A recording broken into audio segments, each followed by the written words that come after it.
Irmãos, vamos meditar na palavra do Senhor nessa manhã. Nós estamos nessa sequência da liderança bíblica e hoje nós vamos falar sobre a liderança, uma liderança de servo. E eu queria que os irmãos abrissem a Bíblia em Mateus, capítulo 20. Nós vamos ler esse texto. Nós vamos ler os versículos 26 e 28. 26 a 28. Mateus 20, 26 a 28.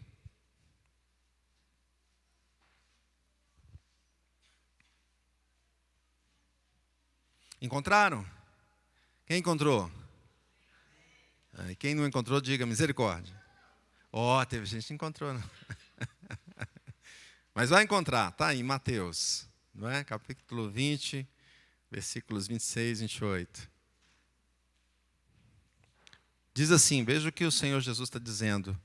Disse aos discípulos e também diz ao nosso coração. Não é assim entre vós, pelo contrário. Quem quiser tornar-se grande entre vós, será esse que vos sirva. E quem quiser ser o primeiro entre vós, será vosso servo. Tal como o Filho do Homem que não veio para ser servido, mas para servir e dar a sua vida em resgate por muitos. Feche seus olhos. Vamos orar neste momento, pedir a bênção de Deus. Ó Espírito Santo, clamamos a tua bênção, clamamos a tua iluminação para entendermos a tua palavra neste dia, nesta manhã. Queremos que o Senhor abra os nossos ouvidos, o nosso entendimento e abençoe teu servo para que a palavra seja trazida aos nossos corações de forma especial e que nós, Senhor, sejamos edificados nessa manhã. Nós te oramos em nome de Jesus. Amém. Meus irmãos, a Bíblia, ela é rica, não é? Toda a palavra do Senhor, todos os textos são maravilhosos, são ricos. E é interessante quando a gente analisa a Bíblia e a gente verifica e confronta com o que nós vivemos, compara com o mundo, nós percebemos assim que o mundo vai na contramão, não é? Não é assim? O mundo vai na contramão do que a Bíblia diz, do que o Senhor ensina. O autor da nossa revista, ele tem um começo interessante que eu queria trazer aqui para os irmãos. Fala assim, os chefes, eles costumam ser caracterizados como pessoas que esbravejam, que agem impiedosamente, parecem ter mais intenção de prejudicar do que fazê-los realizar o trabalho com eficiência. Esse é um sistema cunhado naquilo. Eu mando, você obedece, não é? Que costuma predominar em muitas lideranças seculares. Mas mesmo fora da igreja, esses sistemas administrativos têm buscado mudar isso aí, pois eles estão verificando que não funciona muito bem, não é? Agora veja que Jesus Cristo, o grande mestre, já ensinou como deve ser o líder. Que texto maravilhoso esse que nós vimos. Jesus aqui, na sequência, ele estava ensinando os discípulos sobre o reino de Deus. Ele diz que o reino de Deus não é medido pela trena, ou seja, pelas nossas medições, pela métrica do homem. Ele diz que a salvação pertence aos pequeninos e aos que se assemelham a eles, não é? Ele diz que o seguidor dele prefere dar do que receber. Ele ensina que os últimos serão os primeiros. E nesse texto, nesse contexto, Jesus falando tudo isso, estava falando tudo isso, e 2 discípulos foram lá, os filhos de Zebedeu, e pediram a Jesus, mestre, podemos sentar do seu lado na glória? Uma à direita, uma à esquerda? Veja, Jesus já tinha acabado de ensinar tantas coisas, e ele parece que o ouvido não estava aberto, o coração estava em outras coisas, ele queria sentar ao lado do mestre. Em Mateus, nós vemos aqui a mãe dos discípulos que fez isso, fez esse pedido. Marcos diz que são os próprios discípulos que fizeram. Provavelmente eles estavam juntos ali, usaram a mãe, não é? Só para dar uma amenizada. Não, deixa que a mãe pede, que aí fica mais, mais leve. Por quê? Porque os demais, né, logo, o que eles estão pedindo? Se preocuparam. Não é isso? Então veja que Jesus logo respondeu, vocês não sabem o que vocês estão pedindo, não é? É possível tomar aqui o cálice junto comigo, naquele momento? Sim, mas assentar ao meu lado, não. Isso está só para aquele que foi reservado, que está preparado, para aqueles o qual está preparado. E logo os demais discípulos que estavam ouvindo aquela história ficaram também indignados. O texto mostra isso. Olha, Tiago e João querem ser maiores que nós. Como pode isso? Já começaram, talvez começaram a se agitar ali, preocupados e indignados por causa daquele pedido. E Jesus então aproveita aquela situação e ensina algo valioso. Jesus diz que no reino de Deus, quem quiser ser o maior, será o servo de todos. Meus irmãos, o ministro ou líder cristão, ele anseia não o poder, mas o serviço.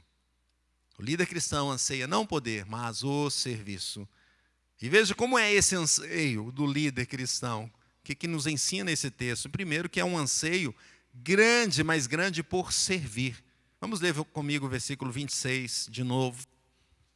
Diz assim: não é assim entre vós.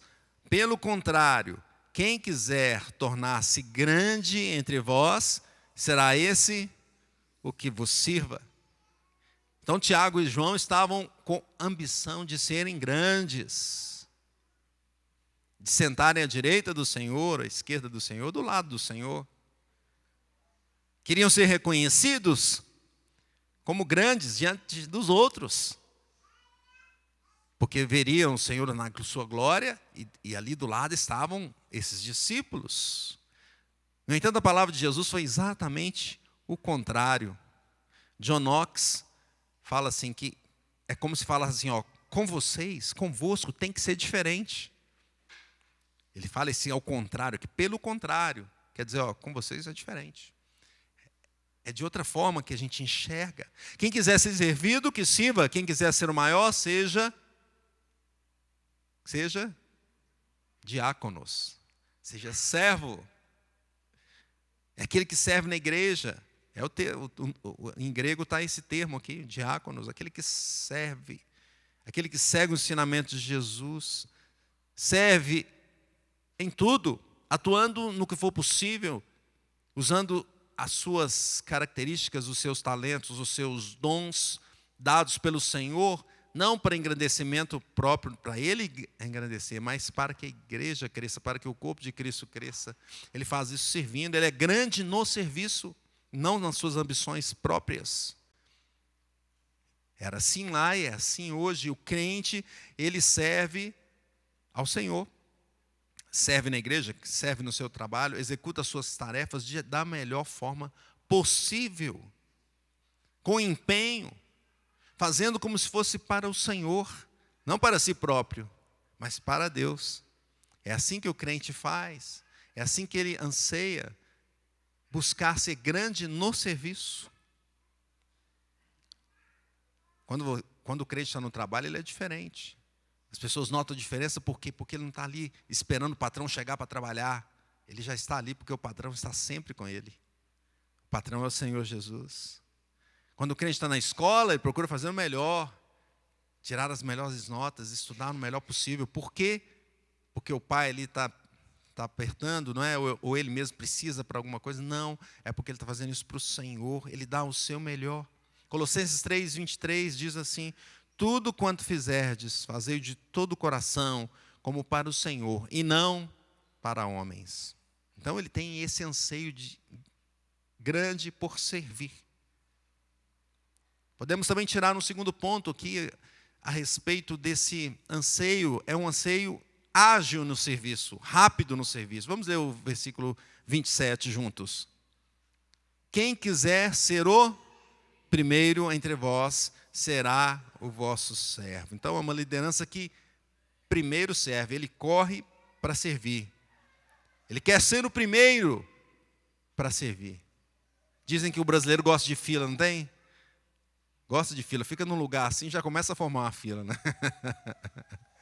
A gente estava num lugar um dia desse aí, ia tocar a sirene do almoço, aí todo mundo espalhado lá, de repente já começaram a formar a fila. Ninguém pediu, mas já formou a fila, não é? Ele está então querendo ser o primeiro, mas o primeiro da fila, não do almoço que a gente estava, não é? Mas para servir. E o termo usado aqui agora é aquele que está pronto para ser servo. E sabe o que significa servo aqui? O termo aqui é doulos, né, pastor? E sabe o que significa esse termo? Escravo. É esse o termo que está aqui. Na nossa tradução em português nós temos o servo. No grego é o doulos mesmo, é o escravo. Que procura fazer o melhor para o seu patrão, para o seu senhor.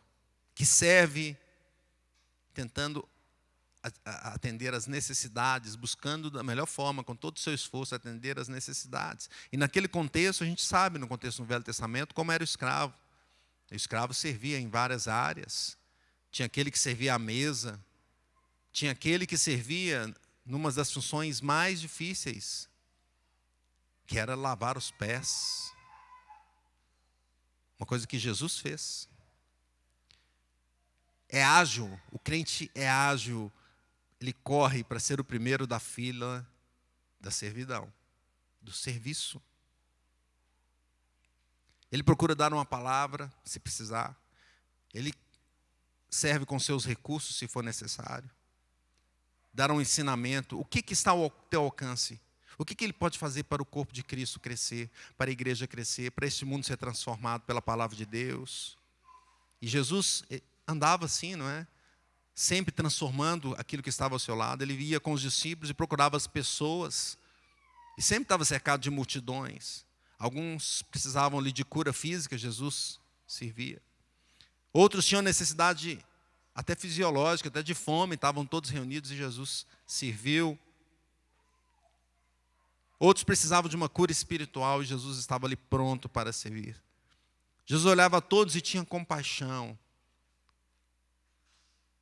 Mateus 6,34 diz assim: ao desembarcar, viu Jesus uma grande multidão, compadeceu-se deles, porque eram como ovelhas que não têm pastor, e passou a ensinar-lhes muitas coisas. Veja que Jesus sempre estava servindo aos demais irmãos, aqueles que estavam ao redor.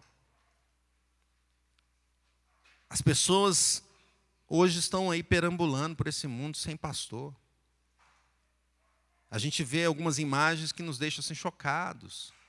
Existem cidades que as pessoas estão se drogando tanto que eles estão andando no meio das ruas como se fossem zumbis. Pessoas abandonadas, sem pastor. Mas precisamos ir nas ruas para ver isso. Não? Às vezes as pessoas estão do nosso lado e não estão enxergando a vida, estão caminhando para a morte. E como nós estamos nos portando? Nós estamos enxergando que elas estão também sem pastor. Nós estamos percebendo a necessidade de levar ali a palavra de Deus. A Bíblia diz buscar em primeiro lugar o reino de Deus. Tiago e João aqui estavam buscando o reino, mas com a ambição de ser grandes, de serem o primeiro. Jesus fala, sejam o primeiro a servir. Sejam o primeiro a buscar a servidão. Não é? É diferente daquilo que de ser o primeiro para servir a nós mesmos. Não é? Às vezes nós estamos, por exemplo, no aniversário, aí tem a fila lá do docinho. Aí não faz nem fila, não. No caso do docinho não tem fila, não. Acabou de cantar o parabéns, quase que a mesa cai. Meus irmãos, sejamos assim para servir. Ao invés de ser servidos, procuremos servir. Corremos para o primeiro lugar de ser servos, servindo uns aos outros. Um terceiro ponto que nós podemos tirar aqui é o anseio de ser igual a Cristo. Vamos ler o versículo 28 juntos?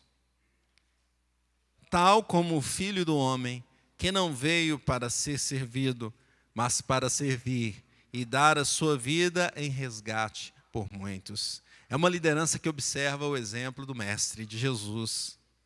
E Jesus Cristo não ensinou apenas com palavras, mas Ele mesmo veio servir. O texto finaliza dizendo isso, que Ele veio servir e para isso daria a sua própria vida. A sua própria vida. A sua vida seria dada em resgate por muitos. Jesus disse que para segui-lo era necessário tomar a cruz e seguir, não é? Mateus 16, 24 disse assim: se alguém quer vir após mim, a si mesmo, negue, tome a sua cruz e siga-me. E um dia desse nós estávamos no na reunião de oração, no grupo de oração, na casa do Assis. E a Vitória diz, e é uma cruz sem rodinha. Ou seja, é difícil às vezes carregar a cruz. É evidente que o sacrifício de Jesus é incomparável ao nosso, não é? É incomparável. Ninguém consegue ser exatamente como Cristo. Ele é o Senhor. Ele é o Senhor. Mas isso não significa que o crente deve desistir da caminhada, deve desistir de levar a sua cruz. Não, pelo contrário. Ele deve permanecer, ele deve perseverar. As nossas vidas vão diante de dificuldades. Dificuldades surgem os problemas. E muitos deles nós vamos ter que carregar com perseverança, conduzindo a nossa vida, às vezes conduzindo a vida de alguém também. Esse serviço, então, meus irmãos, deve olhar para o de Cristo. O de Cristo foi mais profundo. Foi a ponto de dar a sua própria vida por aqueles que eram pecadores, por pessoas que desprezavam a Deus. Então, o crente dedica a sua vida aos irmãos, mas também dedica a sua vida a levar o Evangelho a esse mundo cruel, a esse mundo que não quer ouvir o Evangelho. Esse mundo que não quer ouvir a respeito de Deus. Mas o crente leva, pois ele sabe que é ali que tem vida. O crente dedica o seu tempo ao Senhor. Quantas vezes o tempo é um problema? Tem gente que prefere até pagar. Não, paga aí para abençoar tal coisa e tal, mas nem vai lá. Não, eu vou lá servir. Tem que fazer alguma coisa. Não, eu vou lá. Não, eu pago lá, sempre manda alguém carregar lá. Por exemplo, no cascata, vamos pegar o cascata. Tem que limpar o lote. Não, eu pago lá, o rapaz vai limpar. Né? Quem sabe, não, eu vou lá. Que dia nós vamos lá? Sábado de manhã, vamos fazer um mutirão. O tempo talvez hoje seja uma das coisas que a gente menos queira dar ao Senhor. Jesus deu a sua vida toda por nós. Devemos servir e buscar servir uns aos outros, assim como Jesus serviu. Concluindo, o pensamento cristão é um pensamento de servo. Os discípulos pediram para se sentar ao lado do Senhor. Jesus disse, vocês podem beber o cálice que eu estou para beber? Eles falaram, sim, podemos. Possivelmente ele estava ali com algum cálice a beber e eles entenderam aquilo literalmente. Mas nós também podemos entender o significado disso como um símbolo do sofrimento de Cristo. E acabou que esses discípulos foram martirizados mesmo. Tiago foi martirizado por Herodes Agripa I em Jerusalém. João ficou exilado na ilha de Patmos. Mas não sofreram exatamente o que Cristo sofreu, que foi muito maior. O cálice da ira de Deus estava contra Cristo por causa do nosso pecado. Por causa dos pecados dos discípulos também, mas por causa do nosso pecado. Nós somos pecadores e tantas vezes nós nos rebelamos contra Deus. O Senhor Jesus se entregou e serviu para mudar a nossa história, irmãos. Para mudar o nosso coração. O sofrimento de Cristo naquela cruz foi inigualável, tanto fisicamente quanto espiritualmente. E por causa da cruz de Cristo, aí sim, ele senta no trono. Os discípulos pensaram só no trono, mas a caminhada de Jesus a chegar, a voltar ao céu, a subir, ser assunto aos céus, e sentar na glória, com toda a autoridade, passou por esse sofrimento. Nós talvez não sentaremos exatamente ao lado do Senhor, mas por causa da redenção, por causa desse sofrimento de Cristo, nós estaremos com Ele na glória. Aqueles que estão em Cristo estarão na glória. Isso nos basta, estar na presença do Senhor, ser salvos pelo Senhor, não ser dirigidos ao abismo eterno, mas estar na glória com o Senhor. Então, assim como Jesus veio a esse mundo para servir, nós estamos aqui também para servir a Deus e servindo ao próximo. Então, como viveremos? Algumas aplicações para a nossa vida. Em primeiro lugar, viveremos servindo com os nossos recursos. Atentos ao nosso redor, atentos. Muitas vezes a gente está atento ao nosso redor, né? Olhando o celular, né? Atentos, o que está acontecendo? Quais são as necessidades? Tem pessoas que não gostam de falar, a gente tem que estar atento. Quem precisa de uma ajuda, de uma palavra, de um auxílio.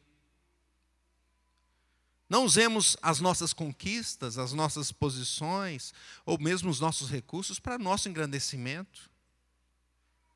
Tem um teólogo chamado Tasker que ele diz que nas sociedades compostas de homens e mulheres pecadores, quase invariavelmente a posse de poder corrompe. E os governos facilmente se tornam tiranos e opressores. No entanto, todos os potentados desse tipo são intitulados grandes. No reino de Deus, dado pelo próprio Jesus, é um reino do servo. O título grande, então, se reserva para aqueles que seguem o exemplo de Cristo, que se gastam livremente para ajudar, se gastam livremente e alegremente para servir uns aos outros. Somos administradores do Senhor nessa terra, meus irmãos. E tudo que temos é para servir ao Senhor. Coloque isso diante do Senhor. Coloque a sua casa, o seu carro, a sua vida, os seus bens, o seu tempo. Coloque isso diante do Senhor, os seus recursos, para a honra e para a glória do Senhor. Saiamos a evangelizar o nosso bairro, como a UPA fez ontem. E às vezes nós passamos e encontramos pessoas necessitadas. Teve gente que parou a gente na rua e falou, não, ora por nós. Nós entramos na casa de uma senhora que pediu oração, não é? Ore por mim. Quanta gente necessitando. Dediquemos a nossa vida a levar a palavra de Deus, que é a única que pode mudar o nosso mundo. Sejamos grandes servos do Senhor nessa terra. Segundo lugar, como viveremos? Viveremos servindo com os nossos dons e talentos. O Senhor nos deu dons e talentos. Cada um tem o seu. Alguns talvez apareçam porque ficam aqui na frente, né? Alguém sabe tocar o violão, alguém sabe cantar, alguém sabe tocar, alguém sabe fazer tudo isso, né? Mas tem talentos em várias áreas. Deus não nos chamou para ficar no banco, mas para servirmos. Cada um de nós foi capacitado de Deus de uma certa forma. Busque isso. Use os seus dons. Use os seus talentos. Não devemos olhar para os dons dos demais com inveja. Devemos pensar, Deus me deu alguma coisa para servir. Glória a Deus, vou fazer o meu melhor. Veja que os outros discípulos, e essa parte é interessante, ficaram indignados com Tiago e João. Era tipo um medo ou uma inveja, ficaram indignados. Jesus tratou eles também. Jesus não falou aquilo só para Tiago e João, mas falou para os outros também que se levantaram logo indignados com a situação. Não é? Carson comenta o seguinte, o interesse no igualitarismo pode mascarar um ciúme, cuja origem mais profunda não é a preocupação com justiça, mas com o próprio interesse. Será que nós estamos com o nosso próprio interesse em tudo? Deus fez cada um de um jeito e todos juntos fazem parte do corpo de Cristo. Glória a Deus. Somos do corpo de Cristo. Você é do corpo de Cristo. O Senhor já preparou o caminho de cada um, o destino final de todos nós. Nos deu tudo que é necessário para percorrer esse caminho, para vencer com Ele em glória. Jesus está preparando as moradas celestiais para estarmos com Ele. Vamos servir com alegria, vamos caminhar com alegria, vamos juntos dar as mãos e vamos seguir o nosso chamado para a honra e para a glória do Senhor Jesus. Use os seus dons, use os seus talentos. Em terceiro lugar, viveremos imitando o Senhor Jesus.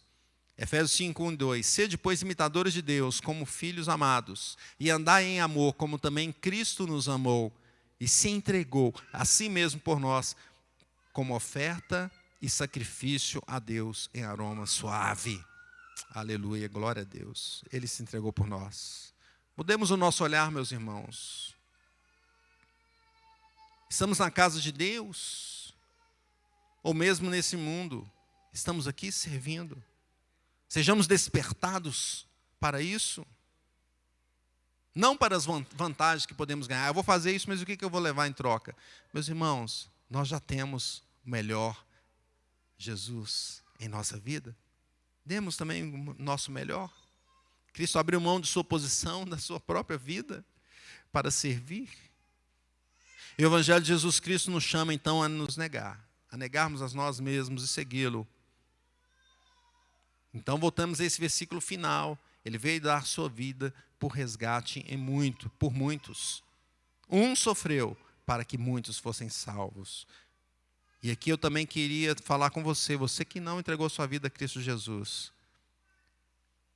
Você que está em outros caminhos. Este é o momento. Só Ele vai dar vida. Só Ele tem vida. Não é possível seguir sem o Senhor. Faça isso agora.